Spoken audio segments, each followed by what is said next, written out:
Hello and welcome to LabGab, a live stream variety show that showcases events, destinations, and different talents across Second Life. I'm your host, Strawberry Linden. Today on our show, we have the Uplift team, the VP of Engineering, Oz Linden, and Systems Engineering Manager, April Linden. Welcome to the show, Oz and April. Welcome. Thank you. Yeah, thanks. And I know Ecom Linden, who is the Director of Web Engineering, was also supposed to join us today. However, he had something come up and will not be able to make it.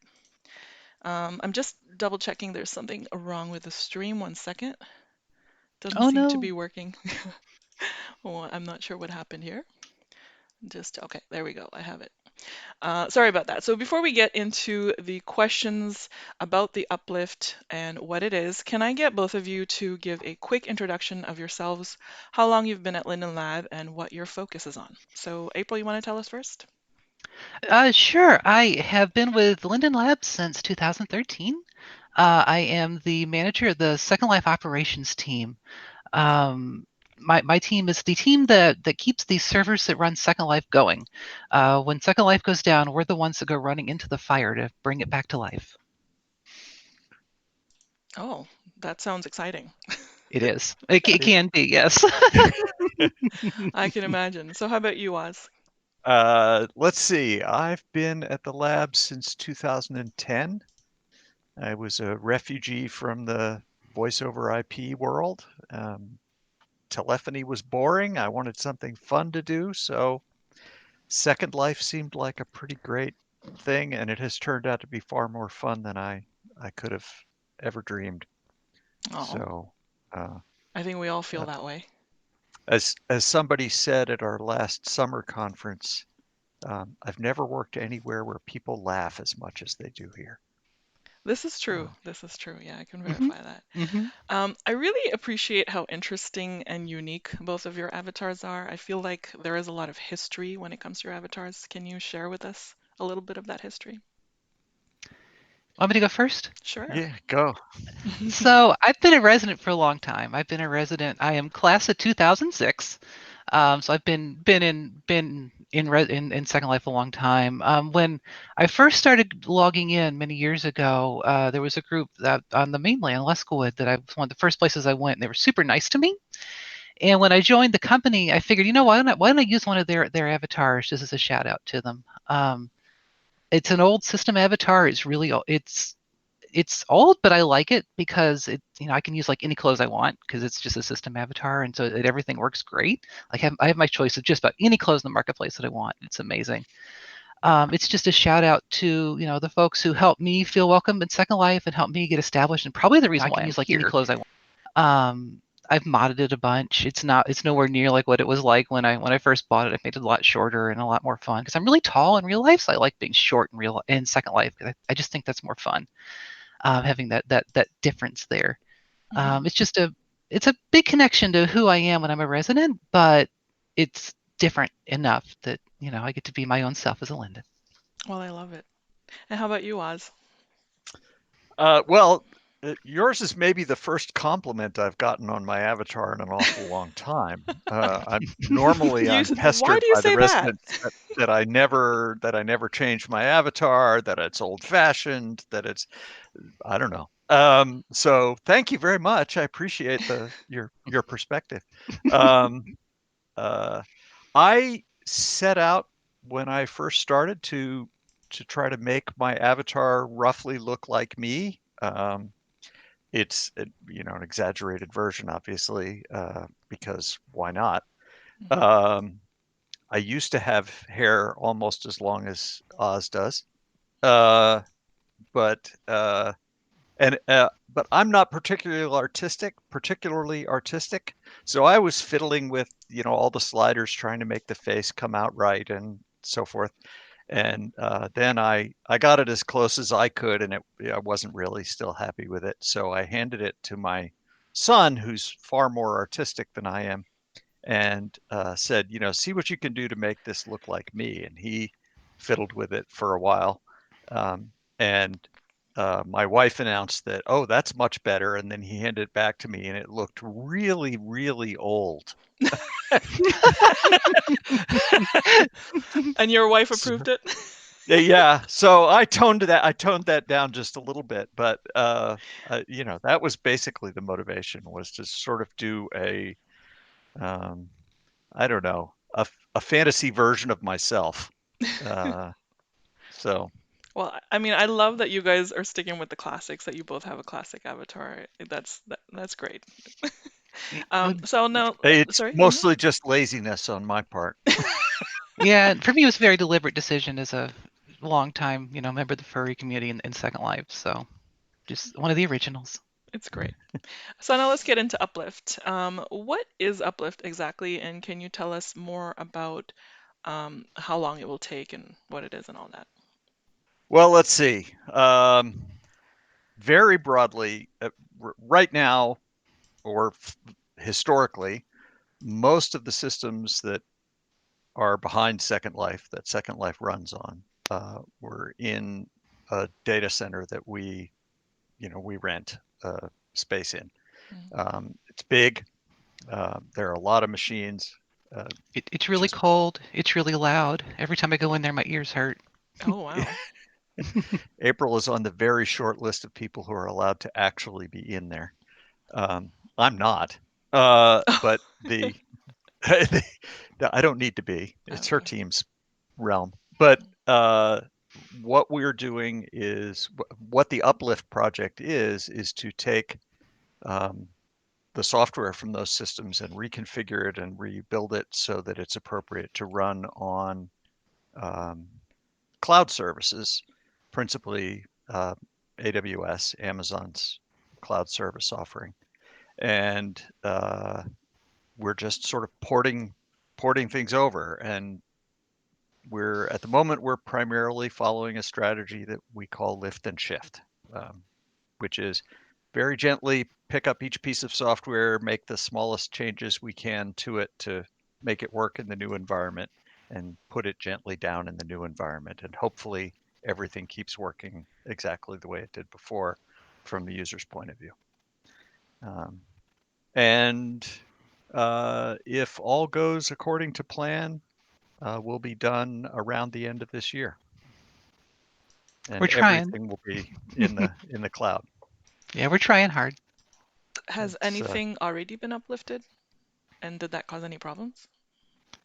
Lots of things have been at this point, Oh, wow. and we don't talk about which specific things we've uplifted because we don't want people to bias our bug reports. But overall, they actually seem to work better when we get over there. The equipment that we're using is pretty old, and the stuff at AWS is way newer. And the things that have moved over, we've actually seen improvements, not problems. That's good to It's hear. been it's been fun to watch.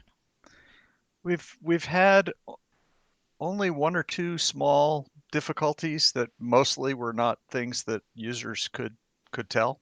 You know, little differences in the timing of things Hmm. that have uncovered a few bugs that were there anyway. Um, so we've mostly been able to do it without user impact. So one that we already did talk about uh, a while ago was that we moved the inventory databases. So we copied every user's inventory from the database that was in the colo Oh, up up to a database that's hosted at Amazon. so all of our Um, inventories are already sent. all the Yes. inventories are already sent. That's right, Nice. Yep. and have And, been for quite a while now, actually. yep. And I Wow. can give another good example of where it's actually made things better.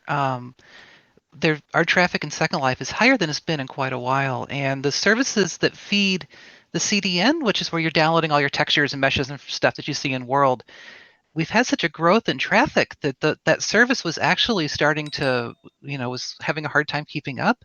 So we were able to quickly add more capacity to it in a way that we never could have before if it was in our own data center. We would have had to like run around and, you know, get servers in order and make sure they were in the right switches and plug cables and things. We didn't have to do any of that. We were just simply able to say, okay, we're going to take this cluster and make it just a few more nodes bigger, and then we were just able to keep up with the traffic as residents coming in, no trouble at all. So what will this mean for in-world loading times and region lag? Will we see an improvement? And also, in what way will it affect users on other continents rather than North America? Well, that's there's many layers to that question, but the the short answer is that in the immediate future, that is between now and the end of the year, it shouldn't make any appreciable difference. Um, the uh, the the Amazon center that we're moving to is, in network terms, not very far away from the one that we're in now. So the timing won't appreciably change. Uh, in the in the in the it Whether or not region lag will be affected is a question that Ebe asks me literally every day. Me too. So what's And the answer? very soon we will have a simulator for internal testing purposes running on that new in the cloud, Hmm. and we'll begin to be able to get real numbers. We think that there should be a small improvement, just because, at least a small improvement, just because the as April said, the systems we're moving on to are much newer and significantly faster than the ones we're migrating away from. So we hope there will be some region performance difference, but one of the things about performance tuning especially in distributed systems, is that it's really, really hard to predict. It may be that some bottleneck will appear that turns out it wipes out all our advantage. Um, it, we're very optimistic that in the long run, as we begin to really exploit the advantages of being in the cloud, Yeah. it will get better. In particular, uh, right now, a pretty important part of the responsiveness of Second Life is strictly a function of how far away you are from the simulator, Oh, in physical and network distance. So the one of the stats you can get from the viewer is your ping time, which is basically the time it takes for one Second Life message to go from your viewer to the simulator and back. The speed Um, of light is only so quick. yeah, it turns out that speed of light delay adds up. So if you're trying to, if you're in San Francisco, or somewhere in California, you're not very far from Phoenix, and your ping times are very short. I don't know what's typical for you, April. Here in the Bay Area, I typically get about 30 milliseconds. Yeah. So, uh, and I'm in New Hampshire, so more like 100 milliseconds is pretty typical for me. Um, if that number gets very big, like 300 or 400 milliseconds, it gets to the point where you notice it more. You get more rubber banding because your viewer thinks it's moved further or something. And when you get the update from the simulator about where you are, it has to correct, right? So the physically further away, especially network distance, uh, the worse you are. And being in the cloud after we've uplifted, so not this year for sure, but in hopefully we'll begin experimenting with this next year. We'd like to start experimenting with how does the system behave if we give people the option of putting their simulators into Amazon locations that are closer to where they are. So for example, we could host some in Europe, we could host some in Asia, and the distance between the viewer and the simulator will be a lot lower. Yeah, Um, as a company, all of our services are in North America and specifically in the United States. And being able to spin up and provision things outside of the United States is really exciting. yeah. And I'm looking forward to gaining that capability. We're not there yet, but it's something we definitely have our eyes on for the future. Well, it's that a it's sounds a big cool. motivator for the whole project. Mhm. Yeah, sounds really promising. Okay, so the next question is going to be a little bit of a long one. Can an overview of any cost analysis in providing SL services through the cloud be outlined, given there have been media articles in the past about companies experiencing unexpected jumps in their cloud-related bills? Is the lab confident they can constrain fees resulting from using AWS and Google services to provision Second Life services to users, so they might avoid similar spikes in costs resulting from periods of high usage, or should concurrency increase over time as the lab hopes? Well, obviously, we always hope that concurrency increases over time. Yes, That's a really big question. it is. I It is a warned you. big question. I there are two answers. One is nothing is ever certain, right? Um, but we put an enormous amount of effort. In fact, April and Ekim really led the effort to model what our costs would be, and maybe April can expand on that just a little bit. But the um, and then what we did was we came up with a model for what our costs would be in AWS if we made a bunch of assumptions about how things would work. And then we went and got consultants from Amazon to look at how we were planning to do it and whether or not our cost models made sense. And they said, yes, you're going about this in the right way, and this makes sense, and it's probably going to turn out to be correct. So Uh, I can and then we talk a bit got about that. a third party outside consultant that did the same thing. So we did 2 rounds of very intensive checks. But yeah, talk about how you built the model. Yeah, so Second Life's kind of is from a perspective of someone that manages, services on the internet. Second Life's a little weird because actually not it's a lot weird, because all of our capacity is available all the time. Because all of the regions are always up, our costs are fairly fixed. We're not dynamically scaling, at least at this point, we're not dynamically scaling like regions and other costs in response to as residents log in. Like, we know that people will run things on their region and they expect the region to be there all the time. So that cost is always there. And so our model is a little different just about everybody else because it's fairly consistent. And so therefore it's kind of easy to model. And that's what we did. We modeled it around, the fact that the regions stay running, and we modeled it around the way Second Life works today. It was much easier to predict than like a pure web-based service, which may scale on demand a huge amount.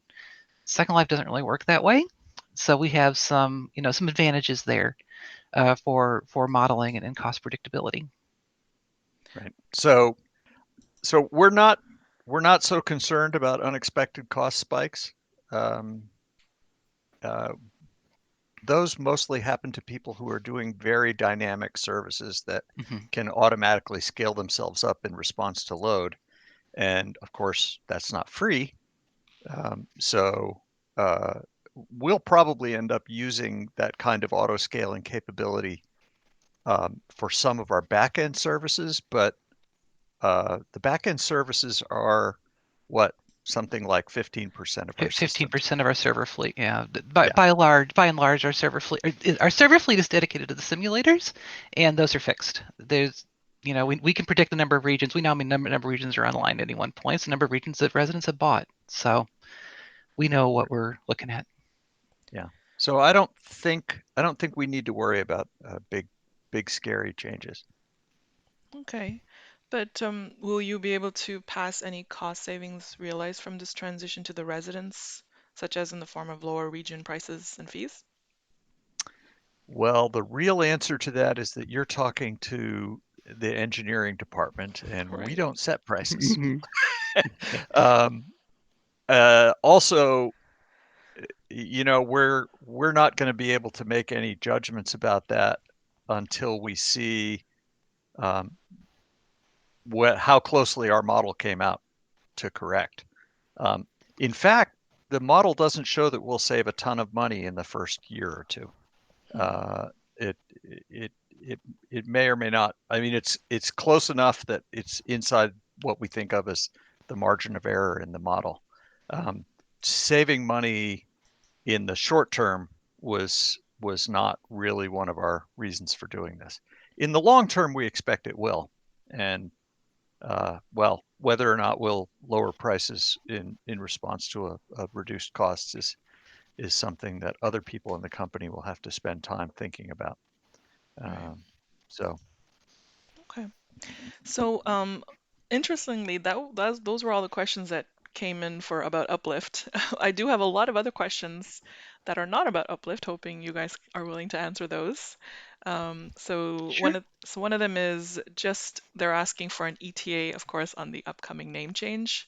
Any additional information that you may have, and also, is it possible to hide your old name altogether? Example, like if you like to have a fresh start without creating a new account. Um, so, you can escape from harassers or stalkers, etc. So would that be an option? right, definitely not. Okay. Um, and the reason is that we don't want the harassers or stalkers to be able to hide their identities either. Um, Uh, right? So, and because there are a lot of things that rely on being able to tell who somebody is. If you were to completely change your identity in that way, you wouldn't be able to get redelivery of something that you had bought previously under your old name. Whereas it should be possible for you to do that given the way we're doing it, because you can always, a vendor will always be, if they have built their vending system correctly, or if they're using what's in the marketplace, then they'll be able to tell that you really are the person who used to be named, you know, strawberry something else. okay. Um, uh, Or so maybe I no, you was. won't be able to do that. Yeah. Um, it would be a serious faux pas for me to tell people what the ETA is. Yeah. So uh, real soon now is the best I can do. But that's actually, we really do mean real soon now. Um, it's coming together. Yeah, I believe it's in the home stretch. So, Yep. um, have you seen a boost of online users in the past week? I'm gonna let April handle this one Yes, because we this is her absolutely game. have. Ooh. It has been incredible watching residents come back. Like I said, I spend a lot of time in World as a resident, and I have seen people returning that I hadn't seen in a long time. Like, oh wow, y'all are still around. Like, yeah, we are. We're still here. Second Life's still here and still going strong. In terms of raw numbers, I don't like to give raw numbers, but I will say that we have a whole bunch of charts where we track like any kind of metric in Second Life that could be like number of people that are online or database queries and all that kind of stuff. And some of them I have had to go and adjust the y-axis to because the numbers were literally off the charts high. We had so many people logged in that I had to like bump the upper limit of my chart higher so I could get them all on the chart. And like the line just went to the top and disappeared.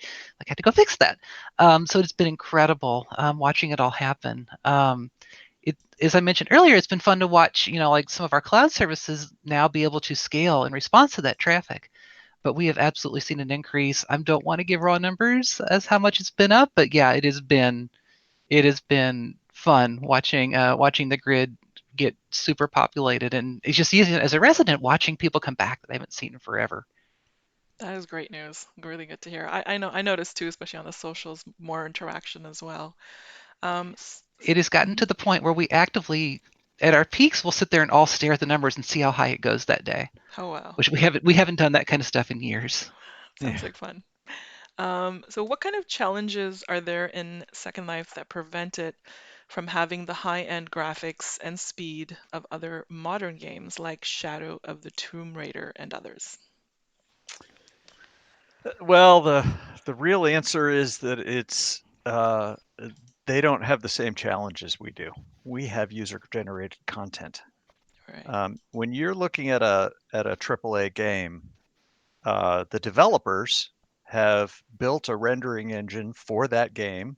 So if it's a game that's happening mostly in dark tunnels, it's going to be a rendering engine that's got a lot of, that's specialized for that. It's and they'll give the artists who are creating the content, who are, building out the dungeon or whatever it is that's in the game, uh, they'll give them very strict rules. You can only have so many triangles in a scene, period. You have a budget. You can only use transparency or translucency on X% of the scene. You are not allowed to have anything transparent in front of anything else that's transparent. That kind of thing, and the result is that they can then get extremely good performance, and they have highly paid professionals who know how to get graphics optimized extremely well, and they know exactly what they have to draw in advance. In fact, often they'll pre-compute large parts of the lighting model, for example, so that that doesn't have to be figured out on the fly. Um, we don't have that luxury because all of the residents are creating the world, Right. and we want them to have as much flexibility as we can afford. But the result is that they do things like having partially transparent lab gab things floating up in the middle of the sky above the presenter, um, and translucent windows that are looking out onto the things outside, Are you and all commenting of on my that is studio? I'm I'm just I'm marveling and I do this every single day. I marvel at what people build. I mean, it's just incredible. It's beautiful, but it's not predictable, and it's often not very well optimized. It, I often end my I often in job posts because I'm a hiring manager at times with the line of the ability to marvel at the way our residents use our world, even when they do it in ways we didn't think were possible. And that's very true. You know, we'll build something and think, oh, this is how it's going to be used. And then that's not how it gets used. And it gets used in ways that we didn't think could even work, but it do work. And it's just fun to watch. But it's a challenge to build something optimized that works like that. Yeah. Right. So it's so you know will we improve graphics performance over time? Absolutely, we will. We have we have in the last year hired a couple of really good graphics people, and that's what they're spending time on. And I expect good results. Will we get to the level of performance of a AAA game? Definitely not. It's just not possible. Not and have the creative scope that we want our residents to have. Well, I think my studio looks just as good as a AAA game. Your It, studio is amazing, Strawberry. Thank you. it's Appreciate it's lovely, and I'm getting a perfectly acceptable frame rate here. So Yeah. that. Good to know. Okay, so has the lab switching to 100% work from home changed much in how the engineering teams operate? not really.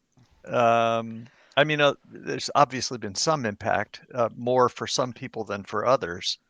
But we were already in the development organization. We were probably pretty close to half working from home anyway. Yeah. Yeah, and my Um, team even more so.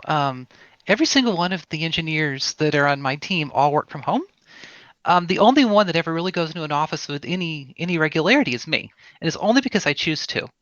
So for us, going to a model of everybody working at home was just like, oh, well, that's just how we normally do things. So from our team's from the operations team's perspective, very little changed. yeah, we make heavy use of meeting in Second Life. Hmm. We make heavy use for our team meetings and so forth. We use video conferencing for things that require that you be able to read people's emotional expressions and that sort of thing. Yeah. Um, we do a lot of, all of our documentation and so forth is all in the cloud already. So we were unusually well positioned to adjust to everybody stay at home. Yeah. Yeah. Uh, And I said like I run all my team meetings in Second Life because why would I not, right? I mean it's our Right. platform. We should be using it, so we do. In all of our team meetings, we have our own special place. We call it the Port of Operations in some of the Linden only regions. So for us, it's just kind of as it's always been. It's really nice having that flexibility of like I can wear whatever I want to work because I meet at Second Life, so it doesn't really matter. Right. Exactly. So I do have some more questions that have come in from the live viewers. I don't know if you guys can see them in the. script. If Oh there's yeah. anything that you're willing to answer, let me know the number and I'll say the I'll say the question. Okay. So number one, when will we be able to play on iPad and cell phone? So when is the mobile client coming out? Well, so the mobile client, again, and people who come to my Wednesday morning user group have gotten used to this. I never give you dates. But that's another one that's it's in what we think will be in its final QA pass before it goes into a restricted alpha test. And if that goes well, it should only be a little while before we open it up to wider use. But we're going to start testing that on Agni. I mean, we've been testing it on private grids Yeah, it's really separately. nice having Second Life icon on my phone. I will tell you that much. Cool. Yeah. I smile every time I see it. Um, the initial version is basically a chat client. So it allows you to participate in group chats or person-to-person chats. So you'll be able to get your Second Life messages on your phone and send them to people in world. But it doesn't yet attempt to do any rendering of the world. So I'm not sure it's appropriate to say you'll be able to play on your iPad, Mhm. but you'll be able to communicate with your customers or with your friends. Um, and we'll gradually build that out. Um, exactly how that evolves will really be driven by how people are responding to it in world and what they think is most important. Um, we're we're also just starting development of an Android version, so that will obviously take a little while longer because we're just getting started on it. So iOS and Android, good to hear. I know that is like the number one question, even more so than name changes. I guess I get asked every day. So, okay, so the next question I have from the viewers is any chances we may see a viewer revamp soon? Well, that's kind of an open-ended question, and I'll bet if I was to ask 100 Second Life residents what they would want out of a viewer revamp, I would get 250 different answers.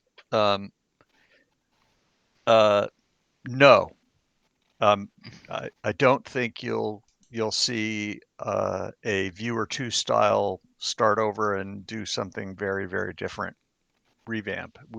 Our philosophy these days is very much evolutionary rather than revolutionary. Um, it didn't go over all that well last time we decided to do things all at once. Uh, I actually joined immediately after Viewer 2 was launched. Um, and my then boss used to say that the best thing about Viewer 2 was that overnight it changed Viewer 123 from the worst viewer we'd ever released into the best viewer we'd ever released. Yeah. Um, but yeah, no, we're not gonna do a start from scratch anytime soon. Um, but we are spending quite a bit of time and energy. We've got a very deep queue of viewer improvements. Um, so there's a lot of work going on there. Um, doing work on the viewer doesn't really have resource conflicts with Uplift, Mhm. so we're we're we're getting to spend a lot of time on viewer centric changes. That's good to hear. Can I continue with the questions? Yeah, sure. I don't. Let's see. Three is fine, although uh, I can skip it. I can go into number four. We'll uh, do three last if you're up for it. no, that's fine. Okay. Yeah. Let's see. Okay, I'll do this one next. So, Yeah, sure. how do you know it if there are new users or those are users that made a new account and have many alts? Oh, Uh, I don't know. That's not the to question? some extent, we can, but Okay. we're not going to tell you how, um, because it's useful to us to be able to tell. Um, uh, it's it's a fuzzy problem, Hmm. but we have some idea, uh, even aside from the declared the alts people admit to. Um, we can associate them in various ways. So we have a pretty clear idea whether a particular batch of user creations is a Bloodlines player or creating a zillion alts, or whether it's um, genuine new users. Okay. So the next question is, do you guys plan on slowing down the graphics to accommodate how many people are on the grid? Uh, We don't what? even have that capability. Okay. So no, I've heard that question get asked on blogs and stuff this week. I read a bunch of Second Life blogs, and no, we couldn't even do that if we wanted to. Our systems can handle the traffic. Like, I'm not worried about residents logging in. Like, please log into Second Life. Log in and use Second Life as much as you want. That's what we're here for. It makes all of us Mhm. happy to see people using Second Life. Okay. Yeah, yeah. That's that's not something that the the graphics is all happening on your PC, right? So Yeah, we um, couldn't do that if we wanted to. it's not load we control, or that we would ever have a reason to want to slow down. So No, we want the grid to be full of people. Please make the grid be full of people. we can Okay. handle it So it's good to know. because April's team really is good at their jobs. Okay, so is Linden Lab hiring? The answer is yes, we absolutely are. If you go to lindenlab.com/careers, you'll get to our careers page. I have an opening on my team even in the middle Oh, of interviewing for that. So yeah, we absolutely are hiring. We are looking for an operations engineer. So, if you know a good operations engineer, then send them our way because we need more people. So Yeah, I believe there are other positions opening up too, and it is always the case that we consider um, experience as a user of Second Life to be an enormous plus mhm. when we're hiring. Um, it has I've I've hired a fair number of people here uh, in the 10 going on 10 years. It'll be 10 years next month that I've been here, and the ones who have Second Life experience um, are just amazing. Uh, you know, I mean that it doesn't automatically make you brilliant, but it does seem to correlate well with doing well at your job. Uh, I came in as a still came in as an experienced resident because I've been around a long time and it's so much easier to get started and not have to try to figure out, okay, so what is a prim? To be able to understand the product going into it helps tremendously from our standpoint of onboarding and teaching people about Second Life. So it really does help. okay. So I'm just going to be the last question, and I'll make it a little bit fun. Do you guys have any pets in real life? Are you willing to share that? And if they have any names? um, I have I have two dogs these days. Uh, so yeah, Arlo and Zoe. Arlo is a Oh, is a medium-sized mutt and about the happiest dog I've ever met. And Zoe is a little miniature Australian Shepherd. My first and last herding dog. She's extremely anxious about everything. Uh, she, but she's very sweet and very cuddly. So she's wonderful. And And I can vouch for both. I've met both of his dogs, and they're both oh. amazing.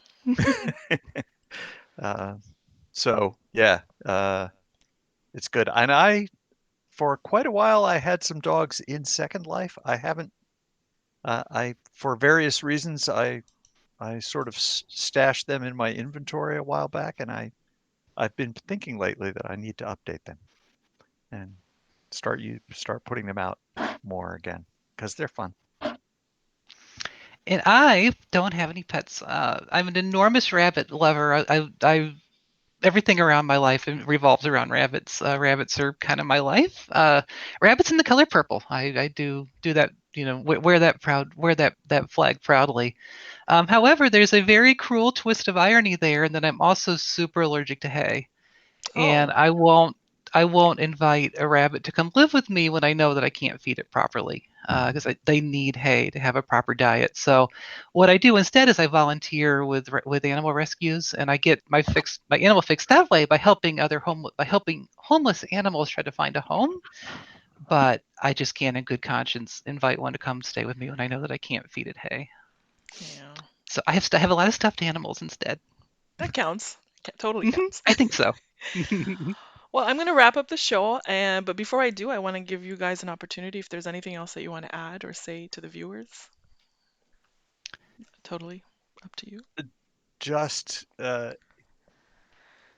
keep on doing what you're doing. You know, we it is enormously satisfying to work on Second Life, more satisfying than any other job I've ever had because you get to see this tremendous amount of creativity and it has always been important to me to see people using whatever it is I have been building, whether it was a printer or a whatever. Some lots of the stuff I've worked on over the years was various devices that you wouldn't recognize as having computers in them.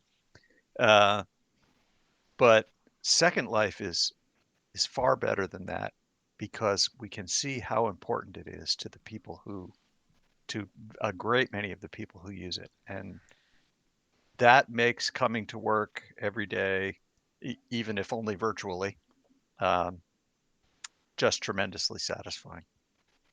Yeah, and kind of the same for me. If I was going to give a message to the residents, it would be keep on being yourselves and keep on doing what you're doing. Second Life. The reason why I'm so devoted to Second Life is Second Life taught me how to be a better version of myself, including in real life and in Second Life both. And one of the reasons why I love working here is I know that we're helping make people's lives better, and watching people explore and learn things about themselves and have their lives be changed, that is so rewarding for me as a Linden. Getting to know that the work I do every day is helping make other people's lives better, and it's the whole reason why I get up in the morning and come to work. So just keep on being yourselves, please. Yes, and I have to agree with both of you. So thank you so much, Oz and April, for taking the time to answer all these questions from the community. And also thanks to our viewers for watching today. Tune in next week. I have a very fun and informative YouTuber on next week. Again, it's Friday, April 10th at 10 a.m. So do join me. Keep an eye on the Second Life community blogs, of course, and subscribe to our YouTube channel if you haven't already. And thank you again, everyone. Stay safe, stay home, and stay virtual. Bye.